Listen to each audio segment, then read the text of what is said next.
ಶ್ರೀಮದ್ ಜಗದ್ಗುರು ಪಂಚಾಚಾರ್ಯ ಮಹಾರಾಜ್ ಕಿ ಜೈ. ಶ್ರೀ ಜಗದ್ಗುರುಭ್ಯೋ ನಮಃ. ಇದು ಒಬ್ಬ ನಮ್ಮ ಅತ್ಯಂತ ಬೇಕಾದಂತಹ ನಿಮಗೆ ಎಲ್ಲರಿಗೂ ವೀರಶೈವರಿಗೆಲ್ಲರಿಗೂ ಅತ್ಯಂತ ಪ್ರೀತಿ ಪಾತ್ರರಾಗಿರುವ ಬಸವಣ್ಣ ಬ್ರಾಹ್ಮಣನಲ್ಲ, ಬಸವಣ್ಣ ಪಾಶುಪತ ಶೈವ ಜಂಗಮ ಎಂದು ನಿರೂಪಿಸಿದಂತಹ ಒಬ್ಬ ಅತ್ಯಂತ ಸ್ಫುರದ್ರೂಪಿ ಯುವಕ. ಅವರ ಕುಂಡಲಿ ಅದು ಯಾರ್ದು ಅಂತ ನಾನು ಇದನ್ನ ಹೇಳಲಿಕ್ಕೆ ಹೋಗೋದಿಲ್ಲ. ಸುಮ್ಮನೆ ಅವರ ಕುಂಡಲಿಯನ್ನು ಅನಾಲಿಸಿಸ್ ಮಾಡೋಣ. ಏನಿದೆ, ಯಾಕೆ ಇವರು ಇಷ್ಟೊಂದು ಹೋರಾಟ ಮಾಡ್ತಾ ಇದ್ದಾರೆ, ಇಷ್ಟು ದಿವಸ ಕಾಣದೆ ಒಂದೇ ಸಲಿಗೆ ಸೂರ್ಯನಂತೆ ಇವರು ಹೇಗೆ ಉದಯವಾದರು ಅನ್ನೋ ಎಷ್ಟೋ ಪ್ರಶ್ನೆಗಳು ನನ್ನಿಂದ ಸಹಿತವಾಗಿ ಎಷ್ಟೋ ಜನರಿಗೆ ಮೂಡಿರಲಿಕ್ಕೆ ಸಾಧ್ಯವಿದೆ. ಆ ಒಂದು ವಿಚಾರದಲ್ಲಿ ನಾನು ಇವ್ರ ಕುಂಡ್ಲಿಯನ್ನು ಅನಾಲಿಸಿಸ್ ಮಾಡೋಣ. ಯಾಕೆಂದರೆ ಗೊತ್ತಿದ್ದೋ ಗೊತ್ತಿಲ್ಲದೇನೋ ಅವ್ರ ಹುಟ್ಟುಹಬ್ಬ ಈಗ ಫೆಬ್ರವರಿಯಲ್ಲಿ ಆಚರಿಸಿದ್ರು. ಅವರು ಫೆಬ್ರವರಿ 26, 27, 26ಕ್ಕೆ ಅಂತಲೇ ಭಾವಿಸಿದ್ದೀನಿ. ಅವತ್ತಿನ ದಿವಸ ಹುಟ್ಟಿದ್ದಾರೆ.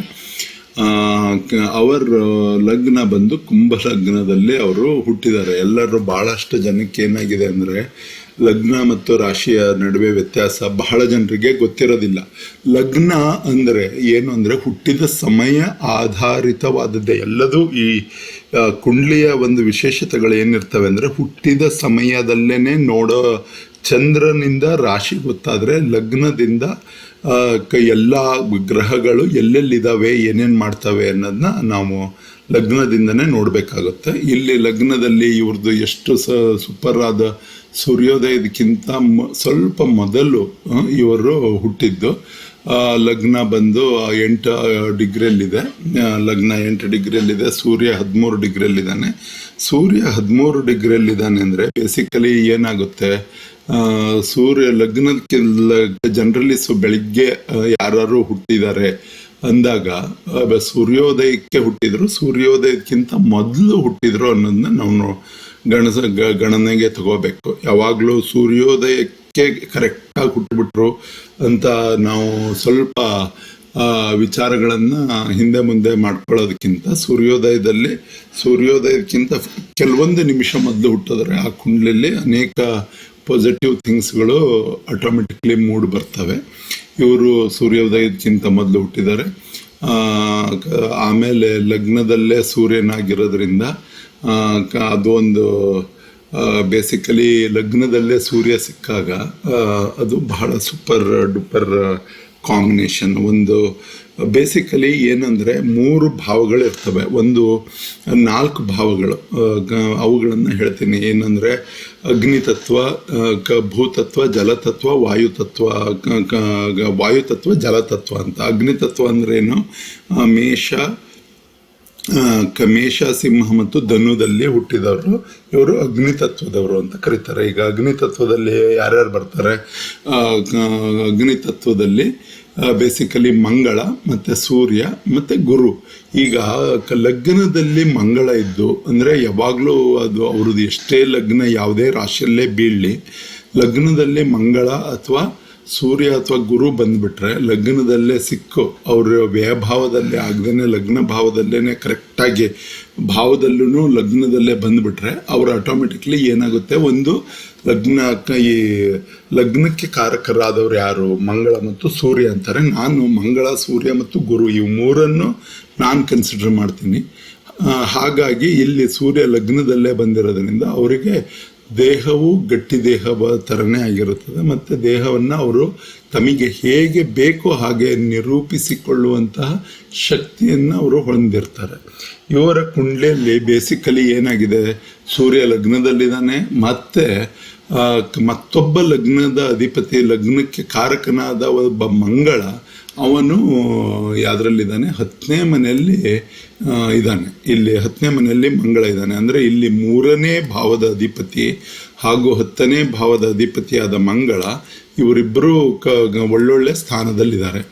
ಆಮೇಲೆ ಇನ್ನೊಂದು ಲೆವೆಲಲ್ಲಿ ನೋಡಿದಾಗ ಇವ್ರದ್ದು ಲಗ್ನದ ಇಲ್ಲಿ 5 ಲಗ್ನ, ಇಲ್ಲಿಂದ 5ನೇ ಭಾವ, 5ನೇ ಭಾವ ಯಾವುದು, ಚಂದ್ರ 6ನೇ ಭಾವದ ಅಧಿಪತಿ 5ನೇ ಭಾವದಲ್ಲಿದ್ದಾನೆ. ಆಮೇಲೆ ಇವ್ರದ್ದು 9ನೇ ಭಾವದ ಅಧಿಪತಿಯಾದಂಥ ಶುಕ್ರ, ಇವನು 2ನೇ ಭಾವದಲ್ಲಿದ್ದಾನೆ. ಇವರ ಕುಂಡಲಿಯಲ್ಲಿ 9ನೇ ಭಾವದ ಅಧಿಪತಿ 2ನೇ ಭಾವ. ಬೇಸಿಕಲಿ 2, 9 ಅಂತ ಅಂದ್ಬಿಟ್ರೆ ಗುಡ್ ಫೈನಾನ್ಸ್. ಇವರಿಗೆ ದುಡ್ಡಿನ ಬಗ್ಗೆ ಚಿಂತೆ ಮಾಡೋ ಅವಶ್ಯಕತೆ ಇಲ್ಲ. ಎಷ್ಟೋ ಜನ ಹೇಳ್ತಾರೆ ಇವರು ದುಡ್ಡಿಗಾಗಿ ಬರೀತಾರೆ, ಅದಕ್ಕಾಗಿ ಬರೀತಾರೆ, ಇದಕ್ಕಾಗಿ ಬರೀತಾರೆ ಅಂತ ಹೇಳಿ. ಆದರೆ ಇವರಿಗೆ ದುಡ್ಡು ಬೈ ಡಿಫಾಲ್ಟ್ ಆಗಿ ಬಂದ್ಬಿಡುತ್ತೆ. ಇವ್ರಿಗೆ ಏನಾಗಿದೆ 2, 4, 9 ಅಂತ. ಈಗ 2ನೇ ಭಾವ, ಇದು 2ನೇ ಭಾವ. ಯಾವಾಗಲೂ ದುಡ್ಡು, ಫ್ಯಾಮಿಲಿ ಇವನ್ನೆಲ್ಲ ನೋಡಬೇಕು ಅಂದರೆ 2ರ ಶುದ್ಧಿಯಾಗಿರಬೇಕು. ಇಲ್ಲಿ 2 ಯಾರ್ದು ಮನೆ? 2 ಗುರುವಿನ ಮನೆ, ಮೀನದ ಮನೆ. ಇವರು ಅನೇಕ ರೀತಿಯಿಂದ ದುಡ್ಡನ್ನು ಗಳಿಸುವಂಥ ಒಂದು ಚಾಕಚಕ್ಯತೆಯನ್ನು ಹೊಂದಿದ್ದಾರೆ.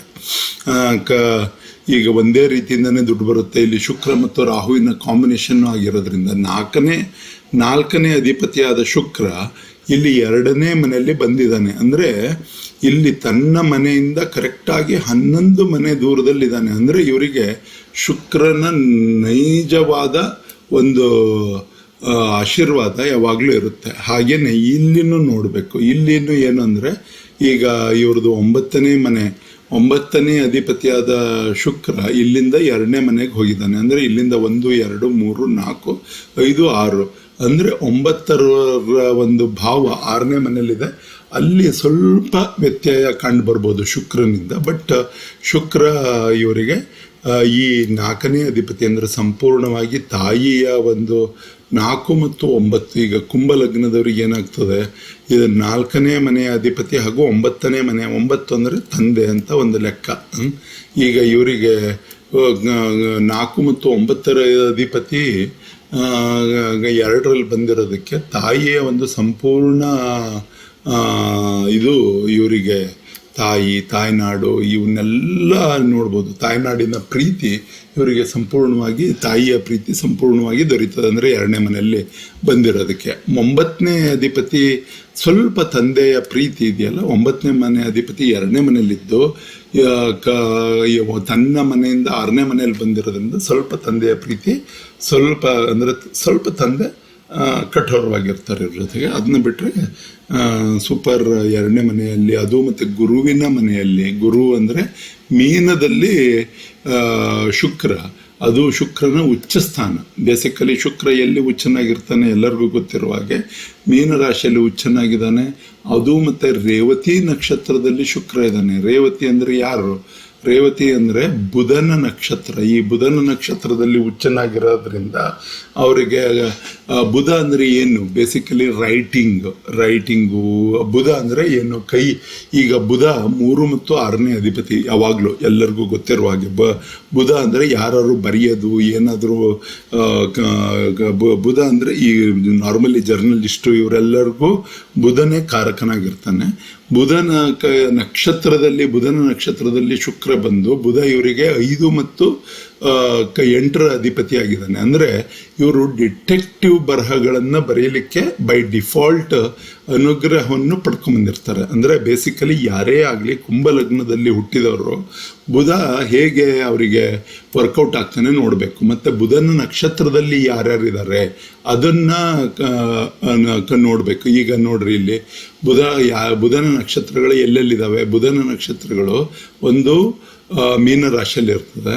ಆಮೇಲೆ ಇನ್ನೊಂದು ಬುಧನ ನಕ್ಷತ್ರಗಳು ಇಲ್ಲಿ ಜಲತತ್ವ ರಾಶಿಯಲ್ಲಿರ್ತವೆ. ಅಶ್ಲೇಷನು ಒಂದು ಬುಧನ ನಕ್ಷತ್ರ, ಹಾಗೆಯೇ ಜ್ಯೇಷ್ಠನು ಒಂದು ಬುಧನ ನಕ್ಷತ್ರ. ಇವರು ಬುಧನ ನಕ್ಷತ್ರದಲ್ಲಿ ಇಲ್ಯಾರೂ ಇಲ್ಲ, ಕೇವಲ ಶುಕ್ರ ಇವರು ಬುಧನ ನಕ್ಷತ್ರದಲ್ಲಿದ್ದಾರೆ.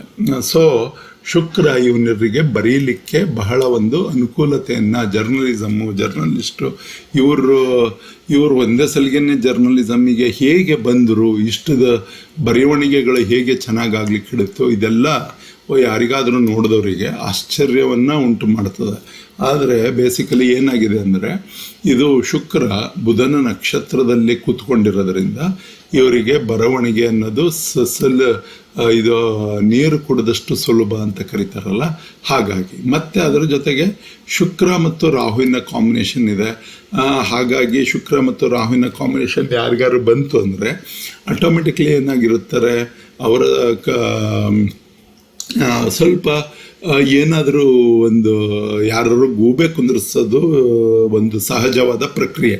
ಯಾರು ಆಗಲಿ ಇವರಿಗೆ ಸುಮ್ಮನೆ ಗೂಬೆ ಕುಂದಿರಿಸ್ಬಿಡ್ತಾರೆ. ಅದು ಏನಂದರೆ ಅದು ಈಗ ಶಮಂತಕೋಪಖ್ಯಾನ ಅಂತ ಹೇಳಿ ಎಲ್ಲರೂ ಕೇಳಿದಿರಲ್ಲ.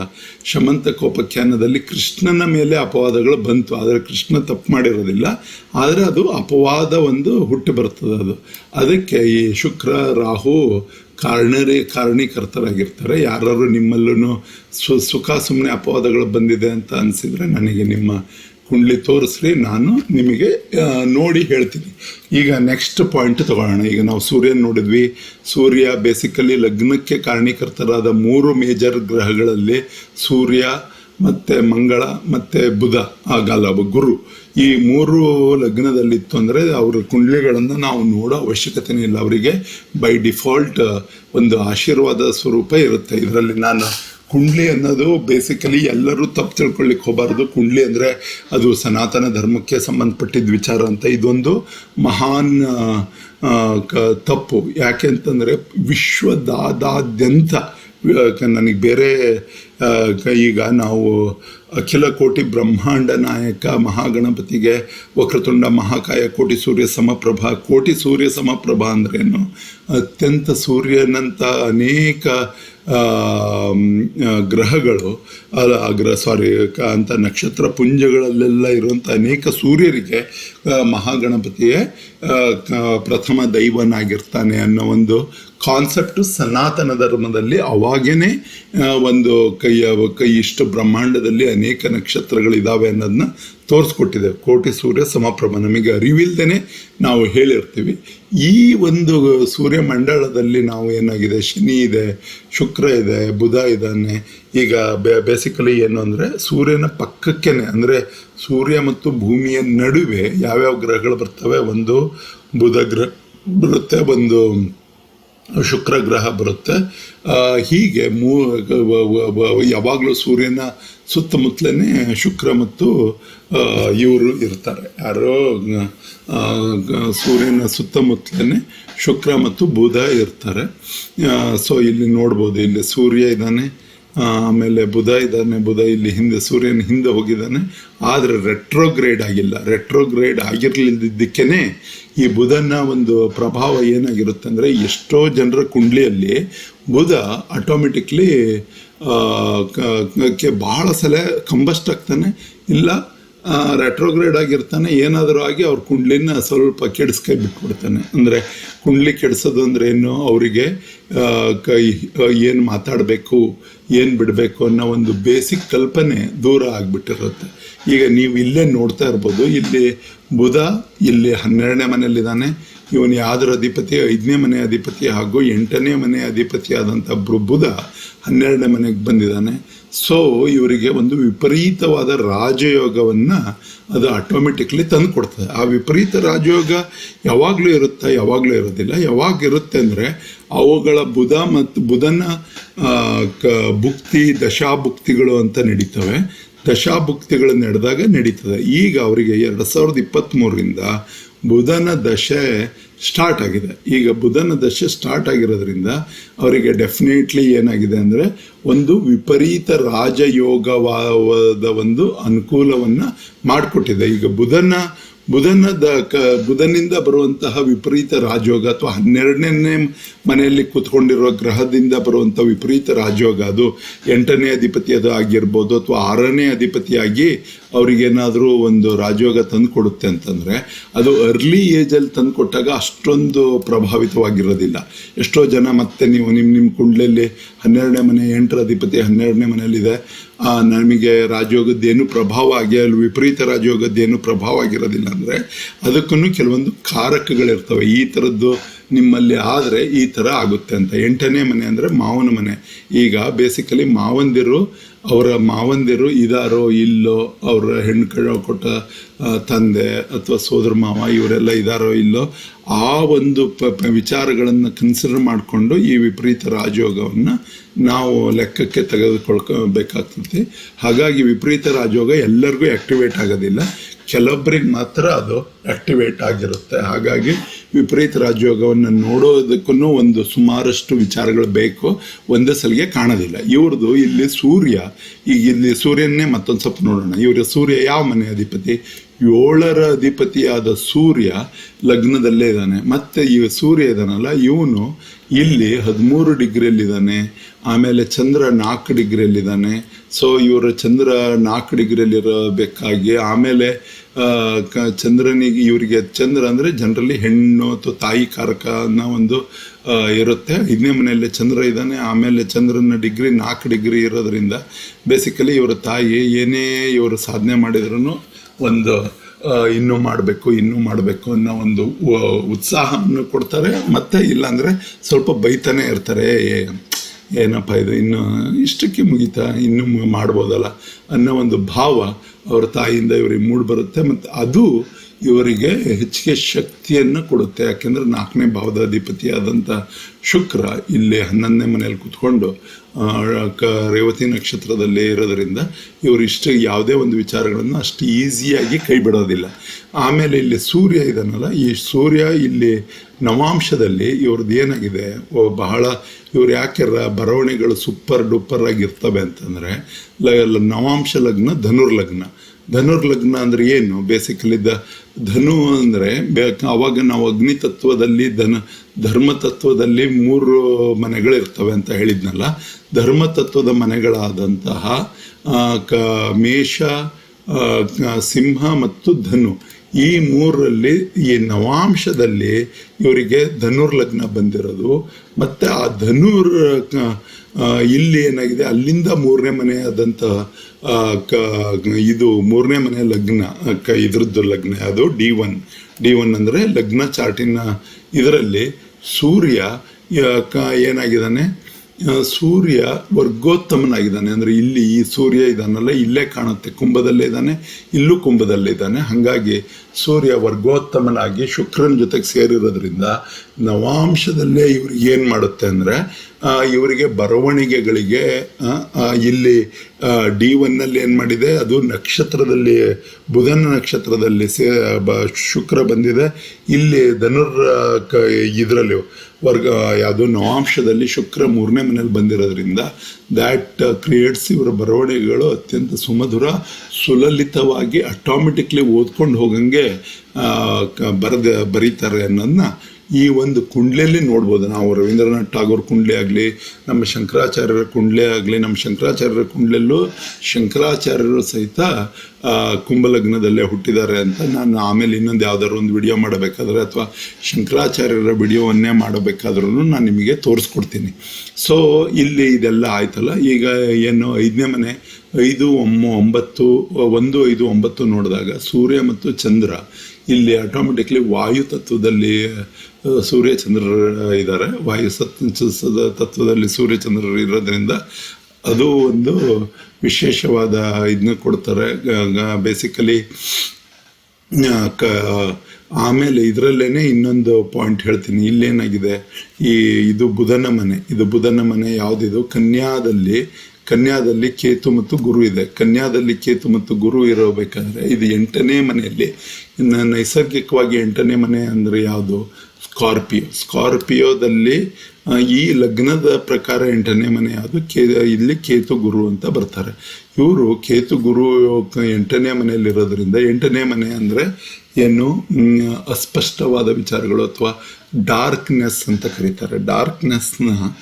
ಡಾರ್ಕ್ನೆಸ್ನಲ್ಲಿ ಗುರು ಹೋಗಿ ಕೇತು ಜೊತೆಗೆ ಸೇರ್ಕೊಂಡಿರೋದ್ರಿಂದ, ಅಂದರೆ ನಮಗೆ ತಿಳಿಯದ ಅನೇಕ ವಿಚಾರಗಳನ್ನು ಇವರು ನಮಗೆ ತಿಳಿಸಿಕೊಡುವಂತಹ ಒಂದು ಬೈ ಡಿಫಾಲ್ಟ್ ಇದು ಇದೆ, ಏನು ಒಂದು ಯೋಗ ಇದೆ. ಬೈ ಡಿಫಾಲ್ಟ್ ಅವರಿಗೆ ಒಂದು ಯೋಗ ಇದೆ. ಇದರಲ್ಲಿ ಏನಾಗಿದೆ, ಕೇತು 8 ಡಿಗ್ರಿ ಇದೆ, ಕೇತು 8 ಡಿಗ್ರಿ ಇದ್ದು ಗುರು 10 ಡಿಗ್ರಿ ಇದ್ದಾರೆ. ಕೇತು 8 ಡಿಗ್ರಿ ಇದ್ದು ಗುರು 10 ಡಿಗ್ರಿ ಇದ್ದಾಗ ಇವು ಎರಡೂ ಅತ್ಯಂತ ಸಮೀಪದಲ್ಲೇ ಇದ್ದಾವೆ. ಈಗ ಒಂದು ಮನೆ ಅಂದರೆ 30 ಡಿಗ್ರಿ ತುಂಬಿರ್ತವೆ. ಇಲ್ಲಿ ನೋಡಿ, ಇಲ್ಲಿ ಇದರಲ್ಲಿ ಏನಾಗಿದೆ, ರಾಹು ಈ ಕಡೆಗೆ ಲಗ್ನದ ಕಡೆಗೆ ಬರಂಗಿದೆ. ರಾಹು 8 ಡಿಗ್ರಿ, ಲಗ್ನ 8 ಡಿಗ್ರಿ, ಕೇತು 8 ಡಿಗ್ರಿ. ಸೊ ಎಲ್ಲ ಲಗ್ನ ಒಂದೇ ಸಮವಾದ ಡಿಗ್ರಿಯಲ್ಲಿ ಲಗ್ನದ ಡಿಗ್ರಿ, ರಾಹುವಿನ ಡಿಗ್ರಿ, ಕೇತುವಿನ ಡಿಗ್ರಿ ಮತ್ತು ಗುರುವಿನ ಡಿಗ್ರಿ, ಇವು ಮೂರು, ಮತ್ತು ಇಲ್ಲಿ ಮಂಗಳನ ಡಿಗ್ರಿನೂ ತಗೋಬಹುದು. ಇವೆಲ್ಲ ವಿತಿನ್ 10 ಇರೋದ್ರಿಂದ ಬಹಳ ಯಂಗ್ ಅಂದಂಗೆ ಅನಿಸುತ್ತೆ. ಅಂದರೆ ಹೆಂಗಂದ್ರೆ ಏನು, ವಿಚಾರಗಳು ಯೌವನ ಭರಿತ ವಿಚಾರಗಳನ್ನು ಇವರು ಡೆಫಿನೆಟ್ಲಿ ತೋರಿಸ್ಕೊಡ್ತಾರೆ. ಹಾಗಾಗಿ ಇಲ್ಲಿ ಮತ್ತೆ ಇವೆರಡನ್ನ ನಾನು ಯಾಕೆ ಇವತ್ತು ಈ ವಿಡಿಯೋ ಮಾಡಬೇಕು ಅಂತ ಅನ್ನಿಸ್ತು ಅಂದರೆ, ಇಲ್ಲಿ ಶನಿ 29 ಡಿಗ್ರಿಯಲ್ಲಿದ್ದಾನೆ. ಶನಿ 29 ಡಿಗ್ರಿ ಅಂತಂದರೆ ನಾರ್ಮಲಿ ಏನಾಗುತ್ತೆ, ಯಾವುದೇ ಗ್ರಹಗಳು 1 ಡಿಗ್ರಿಯಿಂದ ಅಥವಾ 0 ಡಿಗ್ರಿಯಿಂದ 29.59 ಡಿಗ್ರಿವರೆಗೂ ಇರ್ತವೆ. ಶನಿ 29 ಡಿಗ್ರಿ ಅಂತಂದರೆ, ಶನಿ ಅಂದರೆ ಏನು, ಮೊದಲೇ ವಯಸ್ಸಾದವನು ಅಂತ ಕರೀತಾರೆ. ಅಂದರೆ ಮೆಚೂರ್ಡ್ ಪರ್ಸನ್. ಶನಿಗೆ ಒಂದು ಗ್ರಹ ಒಂದು ಇದರಲ್ಲಿ ಶನಿ ಬರಬೇಕು ಅಂತಂದರೆ, ಒಂದು ರಾಶಿಯಲ್ಲಿ ಶನಿ 2.5 ವರ್ಷ ಇರ್ತಾನೆ. ಹೆಚ್ಚು ಮೇಜರ್ ಆಗಿ 2.5 ವರ್ಷ ಇರ್ತಾನೆ. ಸ್ವಲ್ಪ ವಕ್ರ ಆಗಿ ಅದು ಇದಾಗಿ ಸ್ವಲ್ಪ ಇನ್ನೂ ಹೆಚ್ಚಿಗೆ ಇರ್ಬೋದು ಲೆಕ್ಕ ಕರೆಕ್ಟಾಗಿ ಮಾಡಿದರೆ. ಆದರೆ 2.5 ವರ್ಷ ಶನಿ ಮೇಜರ್ ಆಗಿ, ಅದಕ್ಕೆ ಶನಿ ಸ್ಲೋ ಅಂತಾರೆ, ಮಂದ ಅಂತಾರೆ. ಇದೆಲ್ಲ ರೀತಿಯಿಂದನೂ ಶನಿನ ಇಲ್ಲಿ ಇವ್ರದ್ದು ಶನಿ 29 ಡಿಗ್ರಿ ಇದ್ದಾನೆ. ಅಂದರೆ ಇವರು ಹುಟ್ಟಿ ಈಗ ಯಾವ ವರ್ಷ 2026 ಆಗಿದೆ. ಈಗೂ ಶನಿ ಮೀನದಲ್ಲಿದ್ದಾನೆ. ಮೀನಕ್ಕೆ ಶನಿ ಬರಲು ಕಾಳಗವು ಜಗವೆಲ್ಲ ಅಂತ ಒಂದು ತ್ರಿಪದಿ ಇದೆ. ಯಾರ್ದು? ಸರ್ವಜ್ಞನ ತ್ರಿಪದಿ ಇದೆ. ಮೀನಕ್ಕೆ ಶನಿ ಬರಲು ಕಾಳಗವು ಜಗವೆಲ್ಲ ಅಂತ. ಈಗ ಶನಿ ಯಾವ್ಯಾವಾಗ ಮೀನಕ್ಕೆ ಬಂದಿದ್ದ, ಈಗ ರೀಸೆಂಟ್ ಹಿಸ್ಟ್ರಿಯಲ್ಲೇ ನೋಡೋಣ. ಈಗ 68ರಲ್ಲಿ ಬಂದಿದ್ದ, 98ರಲ್ಲಿ ಬಂದಿದ್ದ, ಅಥವಾ 67ರಲ್ಲಿ ಬಂದಿದ್ದ ಅಂದ್ಕೊಳ್ಳೋಣ. 67ರಲ್ಲಿ ಬಂದಿದ್ದ, ಆಮೇಲೆ 66, ಈಗ 2026 ಇದೆಯಲ್ಲ, let us take it 1966, 1996 and ಈಗ ಬೇಸಿಕಲಿ 2026. ಇದೊಂದು ಶನಿ ಯಾವಾಗೂ ಮೀನಕ್ಕೆ ಬಂದಾಗ ಜಗತ್ತಲ್ಲಿ ಕಾಳಗಗಳು ಕಾಮನ್ನು. ನಾವು 66 ಟೈಮಲ್ಲೇ ನೋಡ್ಬೋದು. ಪಾಕಿಸ್ತಾನ ಮತ್ತು ಚೈನಾ ಆ ಟೈಮಲ್ಲಿ ನಮ್ಮ ಭಾರತದ ಮೇಲೆ ಯಾವಾಗಲೂ ಯುದ್ಧ ಕಾರ್ಕೊಂಡೇ ಇದ್ವು. ಅದೊಂದು ವಿಚಾರ. 96ಅಲ್ಲಿ ನೋಡಿದ್ರೆ ಇಲ್ಲಿ ಇದು ಇರಾಕ್ ಇರಾನ್ನಲ್ಲಿ ಸಿಕ್ಕಾಪಡೆ ಜೋರು ಯುದ್ಧಗಳು ನಡೀತಾ ಇತ್ತು. ಇದೇ ಥರ 2026ಅಲ್ಲೂ ಈಗ ಇಸ್ರೇಲ್ ಮತ್ತು ಇರಾನ್ ಯುದ್ಧ ನಡೀತಾ ಇರ್ತವೆ. ಅದು ಒಂದು ಯುದ್ಧಗಳು. ಶನಿ ಯಾವಾಗಲೂ ಅದಕ್ಕೆ ಸರ್ವಜ್ಞ ಎಷ್ಟು ಹಿಂದೆನೇ ಹೇಳಿಬಿಟ್ಟಿದ್ದಾನೆ, ಮೀನಕ್ಕೆ ಶನಿ ಬರಲು ಕಾಳಗವು ಜಗವೆಲ್ಲ ಅಂತ ಹೇಳಿ. ಹಾಗಾಗಿ ಒಂದು ಕಾಳಗಗಳು ಆಗ್ತವೆ. ಆಮೇಲೆ ರಾಹು ಇಲ್ಲಿ ಬೇಸಿಕಲಿ ಏನಾಗಿದೆ, ಶನಿನೂ ಅಲ್ಲೇ ಇದ್ದಾನೆ, ರಾಹುನೂ ಅಲ್ಲೇ ಇದ್ದಾನೆ, ಆಮೇಲೆ ಶುಕ್ರನೂ ಅಲ್ಲೇ ಇದ್ದಾನೆ. ಸೊ ಇದು ಆ ಟೈಮಿನ ಒಂದು ವಿಚಾರ ಏನು ಹೇಳುತ್ತೆ ಅಂದರೆ, ಶನಿ 29 ಡಿಗ್ರಿ, ಪ್ರತಿಯೊಂದು ಡಿಗ್ರಿನೂ ಒಂದು ವಿಚಾರಗಳನ್ನು ಕಲ್ಪನೆ ಮಾಡಿಕೊಡ್ತದೆ. ಇದು ಏನು ಅಂದರೆ ಅಸ್ಟ್ರಾಲಜಿಯಲ್ಲಿ ಬೇಸಿಕಲಿ ಅಂದರೆ ಭವಿಷ್ಯ ಅಥವಾ ಈ ಪರಾಶರ ಮಂಡಿಸಿದಂಥ ಅಸ್ಟ್ರಾಲಜಿದಲ್ಲಿ ಇದು ಶನಿ ಮತ್ತು ಶುಕ್ರ ಜೊತೆಗಾಗಿದ್ದರೆ ಅದರ ಡಿಗ್ರಿ ವೈಸ್ ಇವರಿಬ್ಬರು ಒಂದೇ ನಕ್ಷತ್ರದಲ್ಲೇ ಇದ್ದಾರೆ. ಒಂದೇ ನಕ್ಷತ್ರದಲ್ಲಿದ್ದು ಇವರು ಸನಾತನ ಸಂಸ್ಕೃತಿಯ ಒಂದು ವಿಚಾರಗಳನ್ನು ಅತ್ಯಂತ ಇದನ್ನು ಅಂದರೆ ಮರು ಸಂಶೋಧನೆ ಮಾಡಿ ಅಥವಾ ರಿಪೇರಿ ಮಾಡಿ ಅದನ್ನ ಒಂದು ದಾರಿಯನ್ನು ಇವರು ತೋರಿಸ್ಕೊಡೋಕ್ಕೆ ಸಾಧ್ಯತೆ ಇದೆ ಅನ್ನೋದು ಇಲ್ಲಿ ಶನಿಯ 29 ಡಿಗ್ರಿ ಮತ್ತು ಶುಕ್ರನ 26 ಡಿಗ್ರಿ ಇವು ಎರಡನ್ನು ನೋಡಿದರೆ ಯಾರಿಗಾದರೂ ಅಸ್ಟ್ರಾಲಜಿ ಚೆನ್ನಾಗಿ ಗೊತ್ತಿರೋರಿಗೆ ಇದು ಆಗುತ್ತೆ. ಆಮೇಲೆ ಇದರಲ್ಲಿ ಮತ್ತೊಂದು ವಿಶೇಷ ಏನು ಅಂದರೆ, ಗುರುವಿನ ದೃಷ್ಟಿ ತನ್ನ ಸ್ವಂತ ಮನೆಯಲ್ಲಿರುವಂತಹ ಶುಕ್ರನ ಮೇಲೆ, ಶನಿ ಮೇಲೆ, ರಾಹುವಿನ ಮೇಲೆ ಬೀಳೋದ್ರಿಂದ ಅದನ್ನು ಮ್ಯಾಗ್ನಿಫೈ ಮಾಡಿ ತೋರಿಸೋಂಥ ಸಾಮರ್ಥ್ಯ ಇಲ್ಲಿ ಏನಾಗಿದೆ. ಇಲ್ಲಿ ನೋಡಿ, ಈಗ ಗುರು ಮತ್ತು ಕೇತು ಇವರ ದೃಷ್ಟಿ ಇಲ್ಲಿಗೆ ಬೀಳುತ್ತೆ. ಹಾಗಾಗಿ ಬೇಸಿಕಲಿ ಈ ಒಂದು ಸನಾತನದ ವಿಚಾರಗಳನ್ನು ಮತ್ತು ಎಷ್ಟೋ ವಿಚಾರಗಳನ್ನು ಇವರು ತೋರಿಸ್ಕೊಡ್ತಾರೆ. ಇದು ಪೂರ್ವಾಗ್ರಹ ಪೀಡಿತ ಅಂತ ಎಷ್ಟೋ ಜನ ಮಾತಾಡ್ತಾರಲ್ಲ, ಅದು ತಪ್ಪು. ಇದು ಒಂದು ಪರಮಾತ್ಮನ ಇಚ್ಛೆನೆ ಅಂತಾನೆ ಕನ್ಸಿಡರ್ ಮಾಡ್ಕೋಬೋದು. ಇವರು ಅನೇಕ ವಿಚಾರಗಳನ್ನು, ನಾನು ಇವ್ರು ಯಾರು ಅಂತ ಹೇಳ್ತಾ ಇಲ್ಲ, ಆದರೆ ನಿಮಗೆಲ್ಲ ಗೊತ್ತಾಗಿರುತ್ತೆ ನಾನು ಯಾರ ಬಗ್ಗೆ ಮಾತಾಡ್ತಾ ಇದ್ದೀನಿ ಅಂತ. ಇವರು ಏನೇನು ಈಗ ಎಷ್ಟೋ ವಿಚಾರಗಳನ್ನು, ನಮ್ಮ ಬಸವಣ್ಣನವರ ವಿಚಾರಗಳಾಗಲಿ, ಆವಾಗ ನಡೆದಿದ್ದು ಏನೇನು ನಡೀತು ಅನ್ನೋದನ್ನ ಕ್ಲಾರಿಟಿ ಕೊಟ್ಟು ಹೇಳ್ತಾ ಇದ್ದಾರೆ ಸಾಕ್ಷಿ ಸಮೇತ. ಯಾಕೆಂದರೆ 8ರಲ್ಲಿರುವ ಕೇತು ಗುರು ಮತ್ತು 2ರಲ್ಲಿರುವ ಶನಿ ಶುಕ್ರ ಇವುಗಳನ್ನು ಅಪಾರವಾಗಿ ಪ್ರಸ್ತುತಪಡಿಸಲಿಕ್ಕೆ ಹೆಲ್ಪ್ ಆಗ್ತಾ ಇದೆ. ಅದಲ್ಲದೆ ಇವರಲ್ಲಿ 5ನೇ ಮನೆಯಲ್ಲಿ ಚಂದ್ರ ಇದ್ದಾನೆ. That is a very one good. ಯಾವಾಗಲೂ ಚಂದ್ರ ಬೆಸ ಸಂಖ್ಯೆಯ ಮನೆಗಳಲ್ಲಿದ್ದರೆ ಬಹಳ ಒಳ್ಳೆಯದು. ಇವ್ರದ್ದು ಮೃಗಶಿರ ನಕ್ಷತ್ರ 4 ಡಿಗ್ರಿಯಲ್ಲಿ ಇದನ್ನು ಸ್ವಲ್ಪ ಕೋಪಿಷ್ಠರ ಹಾಗೆ ಕಾಣಬಹುದು. ಬಟ್ ಏನಂದರೆ ಯಾವ ಇವರ ಒಂದೇ ಒಂದು ವಿಚಾರ ಅಂದರೆ ಇವರು ಮಂಗಳನೂ ರೆಟ್ರೋಗ್ರೇಡ್ ಆಗಿಲ್ಲ, ಬುಧ ರೆಟ್ರೋಗ್ರೇಡ್ ಆಗಿಲ್ಲ.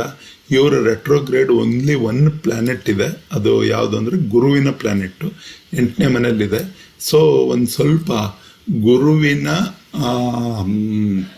ಏನಂತಾರೆ ಅದು ವಕ್ರ ಅಂದರೆ ಗುರು ವಕ್ರಿಯಾಗಿರೋದ್ರಿಂದ ಸ್ವಲ್ಪ ಏನು ಗುರುವಿನ ಒಂದು ಪೂರ್ವ ಜನ್ಮದಿಂದನೂ ಗುರುವಿನ ಒಂದು ಋಣ ಅವ್ರ ಮೇಲೆ ಇದೆ. ಆ ಋಣಗಳನ್ನು ತೀರಿಸ್ಲಿಕ್ಕೆ ಆಟೋಮೆಟಿಕ್ಲಿ ಅವ್ರ ಬುಕ್ ಬರಿತಾ ಇದ್ದಾರೆ. ಅವರಿಗೆಲ್ಲ ಈ ಅಸ್ಟ್ರಾಲಜಿ ಗೊತ್ತಿದೆಯೋ ಇಲ್ಲೋ ಅನ್ನೋದು ಗೊತ್ತಿಲ್ಲ. ನಾನು ನನ್ನ ಪರ್ಸ್ನಲ್ ಇಂಟ್ರೆಸ್ಟಿಂದ ಈ ವಿಡಿಯೋ ಮಾಡಿದ್ದೀನಿ. ಇದರಲ್ಲಿ ಏನಾಗಿದೆ ಅಂತಂದರೆ, ಗುರುವಿನ ಋಣವನ್ನು ತೀರಿಸ್ಲಿಕ್ಕೆ ಯಾರದೇ ಗುರು ರೆಟ್ರೋಗ್ರೇಡೆಡ್ ಆಗಿದ್ದರೆ ನಿಮ್ಮ ಕುಂಡ್ಲಿಗಳಲ್ಲಿ, ನಾನು ಎಷ್ಟೋ ಜನಕ್ಕೆ ಹೇಳಿದ್ದೀನಿ, ನಮ್ಮ ಸಿದ್ಧಾಂತ ಶಿಖಾಮಣಿ ಪುಸ್ತಕಗಳನ್ನು ನೀವೇ ಬರೀಬೇಕು ಅಂತ ಇಲ್ಲ, ನೀವು ಹಂಚಿರಿ, ಅವಾಗ ಏನಾಗುತ್ತೆ ಗುರುವಿನ ಋಣ ನೀವು ಕಳ್ಕೊಬೋದು ಅಂತ ನಾನು ಬಹಳ ಜನಕ್ಕೆ ಹೇಳಿದ್ದೀನಿ. ಇವರೇನು ಸಿದ್ಧಾಂತ ಶಿಖಾಮಣಿ ಬುಕ್ ಬರೆದಿಲ್ಲ, ಭಗವದ್ಗೀತೆ ಬುಕ್ ಆಗಲಿ, ಸಿದ್ಧಾಂತ ಶಿಖಾಮಣಿ ಬುಕ್ ಆಗಲಿ, ಧರ್ಮದ ದಾರಿದೀಪವನ್ನು ತೋರಿಸುವಂಥ ಬುಕ್ಗಳನ್ನು ಹಂಚಬೋದು. ನಾನು ಮೊನ್ನೆ ನಮ್ಮ ವೀರಶೈವ ಐಕ್ಯತಾ ಪರಿಷತ್ತಿಂದ ಬೇಸಿಕಲಿ ಈಗ ಆಗಸ್ಟಲ್ಲಿ ತಮಿಳ್ನಾಡಿನಲ್ಲಿ ಕಾಶಿ ಜಗದ್ಗುರುದ್ದು 120 ದಿನದ ಕಾರ್ಯಕ್ರಮ ನಡೀತಾ ಇದೆ. ಹಾಗಾಗಿ ನಾವು ಅಲ್ಲಿ ಅಷ್ಟಾವರಣದ ಪುಸ್ತಕಗಳನ್ನು ತಮಿಳಲ್ಲಿ ಮಾಡಿ ಹಂಚ್ತಾ ಇದ್ದೀವಿ. ನೀವು ಯಾರು, ನಾವು 1 ಲಕ್ಷ ಕಾಪಿ ಮಾಡಿ ಹಂಚ್ತಾ ಇದ್ದೀವಿ. ನಿಮಗೂ ಯಾರಿಗಾದರೂ ಗುರು ರೆಟ್ರೋಗ್ರೇಡೆಡ್ ಇದೆ ಅಥವಾ ಅದನ್ನೆಲ್ಲ ನಾವು ನಮ್ಮ ಬಸವಣ್ಣನವ್ರು ಹೇಳಿದಾರಲ್ಲ, ಅಂಗೈಯಲ್ಲಿ ಲಿಂಗವು ಇರೋವಾಗ ನಾನೇಕೆ ಜಾತಕ ಅದಕ್ಕೆಲ್ಲ ವಿಚಾರ ಮಾಡಲಯ್ಯ ಅಂತಂತಾರೆ. ಜಾತಕದಿಂದ ಹೆದರ್ಸೋರು ಬಹಳ ಜನ ಇದ್ದಾರೆ. ನಾನು ಯಾರಿಗೂ ಏನೋ ಇದರಲ್ಲಿ ಕ್ಲಿಯರ್, ನಿಮಗೆ ಏನೇನು ನಡಿಬೇಕು ಅನ್ನೋದಿರುತ್ತಲ್ಲ ಅದು ಆಟೋಮೆಟಿಕ್ಲಿ ನಡೀತದೆ. ನಾನು ಇವರು ಕುಂಡ್ಲಿ ನೋಡಿದಾಗ ಇವರಿಗೆ ಕುಂಡ್ಲಿ ಅನ್ನೋದ್ರ ಬಗ್ಗೆ ಸ್ವಲ್ಪನೂ ಇವರಿಗೆ ಜ್ಞಾನ ಇಲ್ಲ ಅನ್ನೋದೇ ನನ್ನ ಒಂದು ಭಾವನೆ. ಯಾಕೆಂತಂದರೆ ಇವರು ಬಸವಣ್ಣನವರ ಶ್ರೇಷ್ಠ ಅಭಿಮಾನಿಗಳಾಗಿ ಕಾಯಕಕ್ಕೆ ಬೆಲೆ ಕೊಟ್ಟವರಾಗಿದ್ದಾರೆ. ಆದರೆ ನನ್ನ ಒಂದು ಸಣ್ಣ ಜ್ಞಾನ ಅಥವಾ ಸಣ್ಣ ಒಂದು ಕುತೂಹಲದಿಂದ ಇವ್ರ ಕುಂಡ್ಲಿ ನೋಡೋಣ ಏನಾಗಿದೆ ಅನ್ನೋ ಒಂದು ವಿಚಾರಕ್ಕೆ ನಾನೇ ಇವತ್ತು ಪರ್ಸ್ನಲ್ಲಾಗಿ ತೆಗೆದು ಮಾಡ್ತಾ ಇದ್ದೀನಿ. ಇದರಲ್ಲಿ ಏನಾಗಿದೆ, ಇವರು ಗುರುವಿನ ಒಂದು ಪೂರ್ವದ ಒಂದು ವಿಚಾರಗಳು ಇರೋದ್ರಿಂದ ಅವರು ಇಲ್ಲಿ ಬುಕ್ಗಳನ್ನು ಬರಿತಾ ಇದ್ದಾರೆ. ಎಷ್ಟೋ ಜನಕ್ಕೆ ಜ್ಞಾನವನ್ನು ನೀಡ್ತಾ ಇದ್ದಾರೆ. ಆ ಜ್ಞಾನವನ್ನು ನೀಡೋದ್ರಿಂದ ಇದು ಆಟೋಮೆಟಿಕ್ಲಿ ಬೈ ಡಿಫಾಲ್ಟ್ ಆಗಿ ಇವರಿಗೆ ಈ ಒಂದು ತನ್ನ ಕರ್ಮಗಳ ಮೂಲಕನೇ ಅದು ತೀರ್ತಾ ಇದೆ, ಒಂದನೇದು. ಆಮೇಲೆ ಈಗ ಇವ್ರದ್ದು ಬುಧ ದಶೆ ನಡೀತಾ ಇದೆ. ಈ ಬುಧ ದಶೆ ನಡೀತಾ ಇದ್ದು ಬುಧ ಕೇತು ಗುರು ಇವು 159 ಅಂತ ಕರಿತೀವಲ್ಲ, ಇದು ಪೃಥ್ವಿ ತ್ರಿಕೋಣದಲ್ಲಿ ಬುಧ ಮತ್ತು ಕೇತು ಗುರುವಿನ ಒಂದು ವಿಚಾರ ನಡೀತಾ ಇದೆ. ಸೊ ಇವರು ಏನೇ ಪ್ಲಾಂಟೇಶನ್ ಮಾಡೋದಾಗಲಿ, ಪೊಲಿಟಿಕ್ಸ್ ಮಾಡೋದಾಗಲಿ, ಅಥವಾ ಯಾವುದೇ ವಿಚಾರವಾದ ಏನೇ ಒಂದು ಬುಧನ ರಿಲೇಟೆಡ್ ವರ್ಕ್ಗಳನ್ನು ಮಾಡೋದಿದ್ರು, ಅಥವಾ ಏನಾದರೂ ಸೈಂಟಿಫಿಕ್ ವರ್ಕ್ ಮಾಡಬೇಕು, ಅಥವಾ ಮೆಡಿಸಿನ್ ಕಂಡು ಹಿಡಿಬೇಕು, ಅಥವಾ ಏನಾದರೂ